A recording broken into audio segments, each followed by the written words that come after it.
Today I just want to talk about my first year on Twitch TV. I've got about 10 slides explaining what helped me grow, from starting from no followers to now just past 400. I've got 500 goal to do more guitar work, so if you do want to, please follow me on twitch.tv /the Razor Gym. Much appreciated. Yeah. Now, the first thing you need to start streaming, well, even before streaming, is confidence. That's the hardest part about streaming, because people feel worried. They put pressure on themselves to start streaming. The best thing is to talk it out with people, mostly close friends. Yeah, mostly just, that's the hardest thing, because I feel like that was holding me back as a Twitch streamer, is to get the confidence to do it. But at the start, lower expectations, because there's gonna be, you're gonna be slowly getting into it, and people are mostly lurkers for the most part. You might get some cheaters, but most of the time it's lurkers, so don't feel too worried about putting pressure on yourself. Yeah, best advice is just to talk with someone close to you.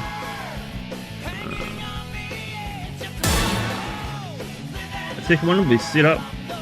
I would say the first thing to do for a setup is just work what you got. For me, I started off with a cheap webcam, and then I just got this microphone that I've kept for a year now. It's done wonders for me. I've only spent $150 on it in New Zealand dollars, so that's nothing really. Expecting that I've used this for like a year now, and then spend money if you want to keep going, because this might not be for you. You might feel, I feel like I'm not enjoying streaming. So the example that I've got here is a guitar. If you know previously, if you watched my streams before, I play guitar. Been playing guitar for like 15 years. And if you feel like, if you want to get into it, then it gets more expensive. Like the last purchase I spent was about 2k on gear, and that was for my Kemper preamp, which is quite nice. I can just plug into my PC and play, get sounds for it that way, and then it does go straight to my OBS, so that's nice. But yeah, this might be not for you, we're not too sure, but just work what you got and see if you feel like you're comfortable with streaming. Second step will be software.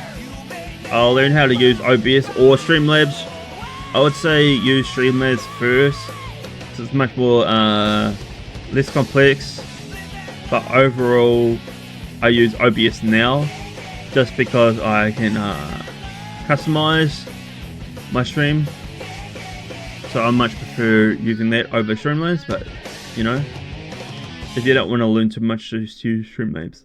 And there's lots of free videos online, multiple videos online to set up streaming on Twitch.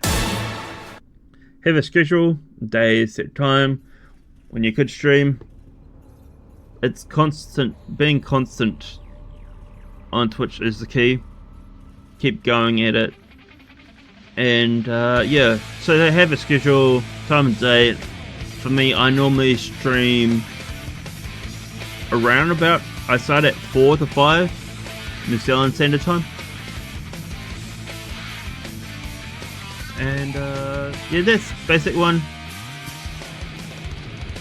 Don't overdo the schedule when you first start streaming. And but obviously let's try and have like 3 to 4 days, maybe 3 at the minimum, 4 if you want to do more with streaming. And try to start off with 2 hours if possible. Obviously you can do more, but as you keep going more hours, the less energetic you are, so keep that in mind. And obviously you want to have and it depends on games as well, because that's my next step is games. Pick what games would want to target an audience. For example, you want a viewer. It says a FPS game,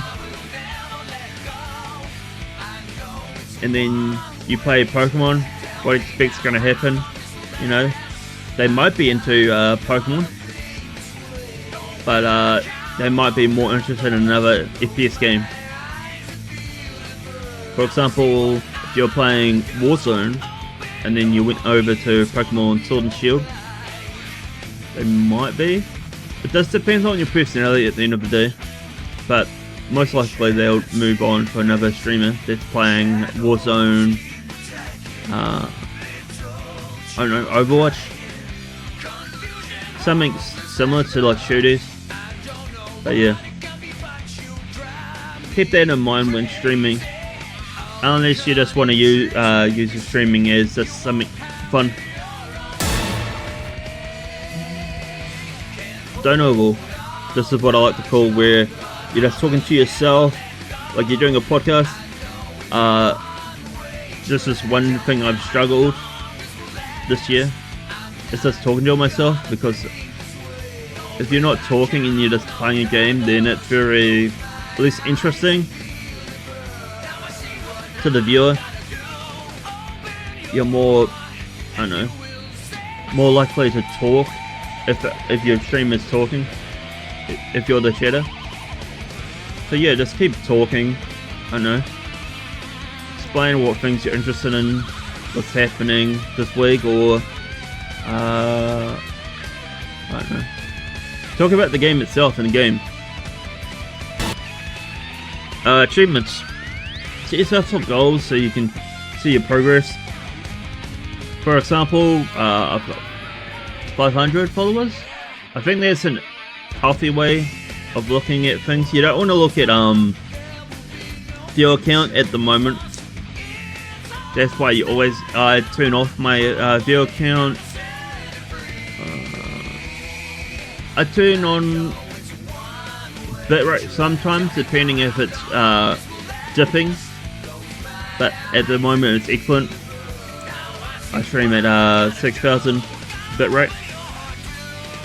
So yeah, set yourself goals, and then, I don't know, if there's a game that you think is hard, or there's something that's interesting, like Lego building, you know, set that as a goal. Because then, for me, it's helped me a lot. For example, when I hit 400 followers, I did the DLC for Cuphead, because I did the base game at 200 followers. So yeah, just think about it. Mods, make sure you have mods. That's auto mods or a person. Because think of it as like a pub or like a bar or something, and some guy comes into your pub, and then it's like he starts like being rude. It sets the atmosphere pretty poorly. Then most other people will probably leave after that. So think of it like that way with your chat. So if you have auto mod, that means that you can set some words so they don't pop up on your in chat, but you see them, or a person like a moderator that checks out the messages.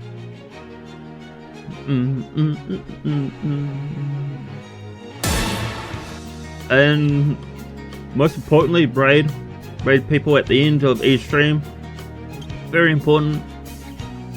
Trying to get your name out there a bit more, and also raid with similar numbers as you. Don't raid someone like XQC or Miskiv, because that shit will fly by and no one will see it.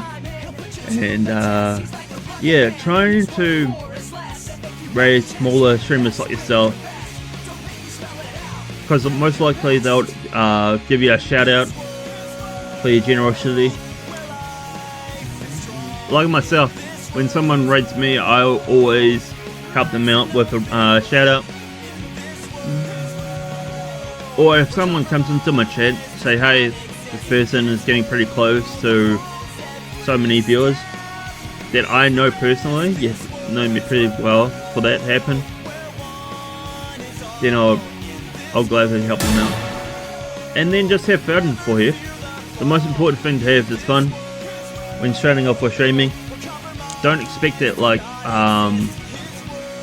a business or like it's a career at this point. Think of it more of a hobby. Also, just think about all those other topics that I just explained previously. Always important to do that. And I've done it for a year now and I'm enjoying it so far. There's also ups and downs of streaming. Like you might get a really good raid just because of connections that I have. I believe the highest viewership I've had was 112 viewers at one point. But yeah, sometimes you're just gonna have, I don't know, 2,